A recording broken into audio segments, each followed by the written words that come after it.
Yesus. Pada malam hari ini saya sudah berdoa Tuhan buat kesembuhan Bapak Tuhan. Apapun yang sudah Bapak lakukan di luar sana, Tuhan tolong ampuni. Dan Tuhan tolong berikan kesembuhan buat Bapak di dalam nama Tuhan Yesus saya. Oke.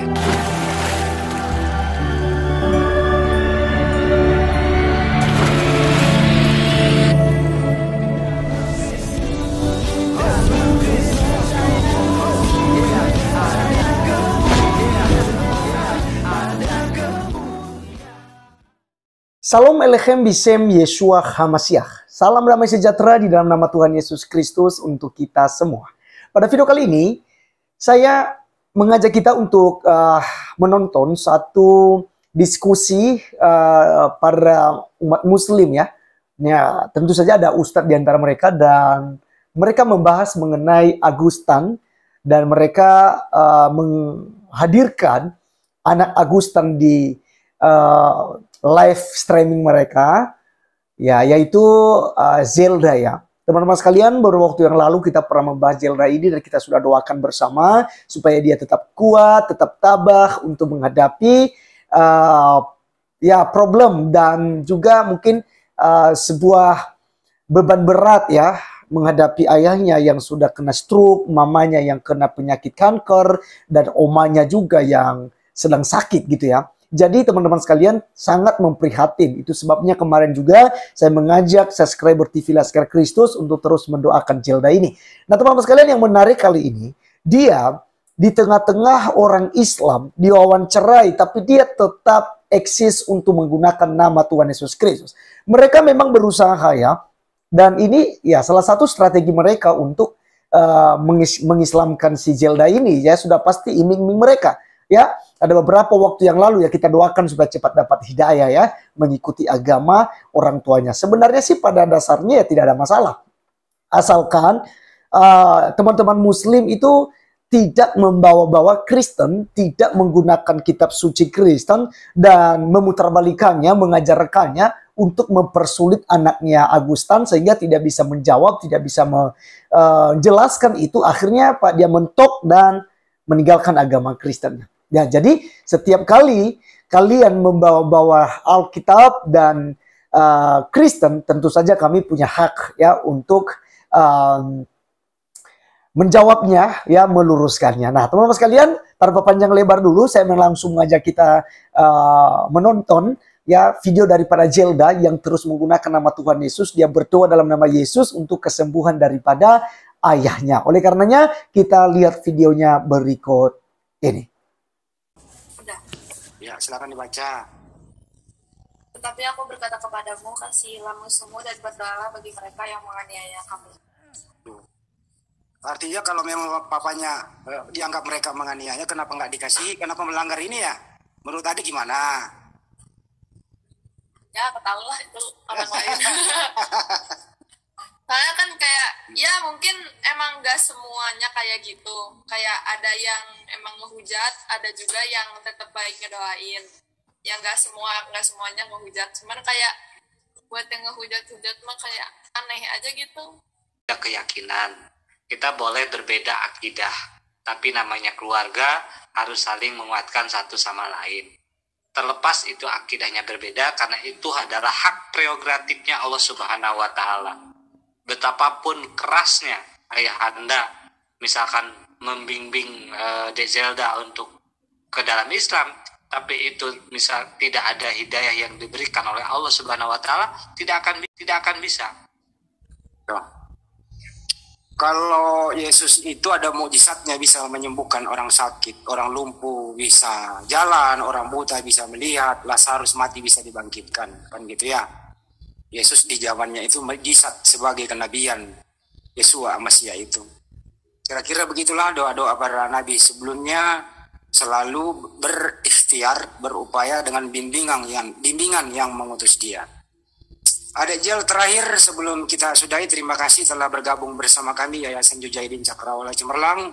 Apapun yang terjadi sama papanya, itu adalah kami akan siap 24 jam bersama Papa Anda. Kami tidak akan pernah jauh, tapi jauh di mata, dekat di hati, bersama Papa Anda tercinta. Ada yang ingin disampaikan sama forum kali ini sebelum ditutup? Silakan. Ya, makasih buat semuanya ya, apalagi udah diundang kayak gini. Terima kasih juga buat support-supportnya, makasih buat doanya. Ya, semoga diberikan kesehatan terus, kerjaannya dilancarin. Ya kalau Dezilia itu berkenan, silakan berdoa menurut kepercayaannya. Kami akan menyimak dan juga turut mendukung. Silakan Mbak Zelia. Didoakan ayahnya sesuai dengan kepercayaannya aja. Kami berikan kesempatan di sini. Silakan. Yesus, pada malam hari ini saya udah berdoa Tuhan buat kesembuhan Bapak Tuhan. Apapun yang sudah Bapak lakukan di luar sana, Tuhan tolong ampuni.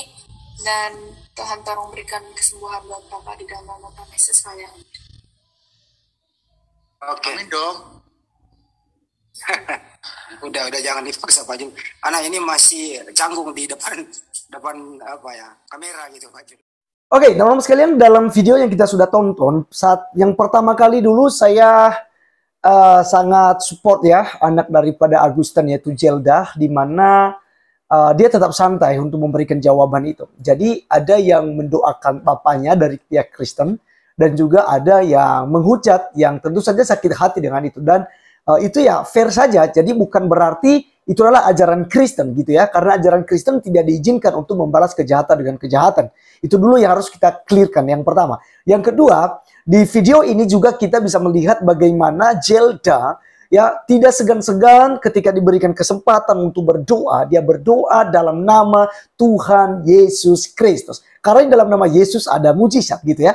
Dan itu bukan hanya hak yang diberikan kepada para nabi seperti nabi-nabi sebelumnya yang melakukan mujizat. Tapi Yesus sendiri yang punya mujizat karena dia adalah Allah itu sendiri.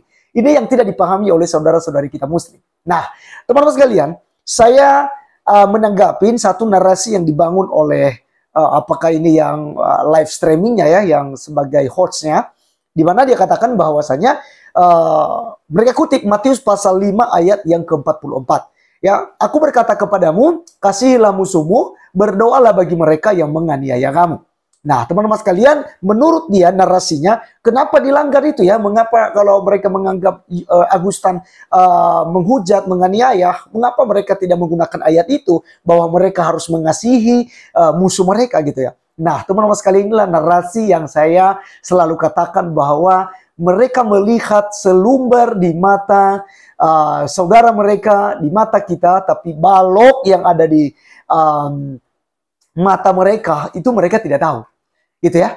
Nah, oleh karena itu teman-teman sekalian, ya, saya mau meluruskan hal itu bahwa di dalam kekristenan itu kita sangat mengasihi gitu. Karena itu kita menjunjung tinggi nilai kasih dan kita mengasihi sesama kita, apalagi kita diperintahkan untuk mengasihi musuh gitu ya. Kalau kita mengasihi musuh saja, bagaimana dengan saudara-saudari kita? Harus kita mengasihi karena itu adalah inti ajaran kekristenan. Nah, apakah kekristenan diperbolehkan menghujat, membalas kejahatan dengan kejahatan? Pada prinsipnya ajaran kekristenan itu tidak diperbolehkan. Ya. Nah, kita lihat di dalam Roma pasal 12 ayat 19 sampai 21. Firman Tuhan berkata begini. Saudara-saudaraku yang kekasih, janganlah kamu sendiri menuntut pembalasan, tetapi berilah tempat kepada murka Allah, sebab ada tertulis, pembalasan itu adalah hakku. Akulah yang akan menuntut pembalasan, firman Tuhan. Ya, tetapi jika seterumu lapar, berilah dia makan. Jika ia haus, berilah ia minum. Ya, dengan berbuat demikian kamu menumpukan bara api di atas kepalanya. Janganlah kamu kalah terhadap kejahatan, tetapi kalahkanlah kejahatan dengan kebaikan. Jadi jelas ya dan tuntas bahwasanya kekristenan tidak diajarkan untuk menghujat, membalas kejahatan dengan kejahatan, bahkan mencaci maki Agustan yang telah mengkentutin Alkitab, yang mengatakan Kristen itu anjing-anjing gereja, yang mengatakan Kristen itu adalah orang-orang yang impoten, dan orang-orang Kristen itu adalah binatang. Banyak hal hujatan daripada Agustan. Kami tidak diperbolehkan untuk membalas itu. Itu jelas di situ. Dan Zelda tentu paham hal ini. Sehingga dia bawa ketawa, santai. Ya, jadi kalau ada yang mendoakan, ya itu bagus. Kalau ada yang menghujat juga, ya bukan berarti itu merupakan ajaran Kristen. Nah, jadi untuk mengimbangi ini, saya mau katakan kepada hostnya yang berkata bahwasanya mengapa mereka melanggar firman Tuhan itu. Mengapa mereka tidak mengasihi Agustan. Ya. Jadi gini, teman-teman muslim, kalian juga diajarkan oleh kitab suci kalian, ya, bahwasanya lakum dinukum waliyadi. Agamamu agamamu, agamaku agamaku. Lalu kenapa daripada pihak para ustadz selalu membahas kekristenan, membahas kitab suci Kristen, yaitu Alkitab? Mengapa? Mengapa gencarnya untuk menjelek-jelekan kekristenan di dalam setiap ceramah di rumah ibadah kalian? Ini menjadi pertanyaan besar. Mengapa kalian tidak melakukan yang namanya lakum dinukum waliyadi? Kedua, mengapa kalian tidak melakukan juga perintah daripada agama kalian dan kitab suci kalian bahwa agama Islam itu adalah agama yang rahmatan lil alamin. Nah, di mana rahmatan lil alaminnya? Ya, bom gereja, hancurkan gereja, larang ibadah Kristen, larang pembangunan ibadah Kristen, bahkan halang-halangi kekristenan, gitu ya, hujat kekristenan, gitu ya. Mana rahmatan lil alaminnya? Nah, kurang lebih ketika Anda menanyakan itu, mana kasihnya? Mengapa mereka tidak mengasihi Agustan yang telah menghujat, menganiaya kekristenan? Gitu. Nah, itu juga pertanyaan balik buat Anda. Mana lakum dinukum waliyadinya? Kedua, mana rahmatan lil alamin di dalam Islam? Oke, silakan ya. Jadi teman-teman sekalian, pada prinsipnya apa yang diajarkan oleh Alkitab kepada kita dan juga disampaikan oleh Zela, bahwa Kristen tidak mengajarkan hujat menghujat ya. Tetapi Kristen diajarkan untuk mengasihi, berdoa bagi orang yang menganiaya, berdoa bagi musuh, mengasihi siapapun. Seteru kita lapar, musuh kita lapar, berilah dia makan. Jika ia haus, berilah dia minum. Dan Kristen tidak boleh kalah dengan kejahatan, tapi mengalahkan kejahatan dengan kebaikan. Terima kasih teman-teman sekalian sudah menonton sampai selesai. Ingat sekali lagi saya ngajak kita untuk mendoakan anak Agustan yang bernama Zelda, supaya dia kokoh dalam iman percaya kepada Tuhan Yesus Kristus. Sekian video kali ini, sampai ketemu di video berikutnya. Tuhan Yesus memberkati. Salam.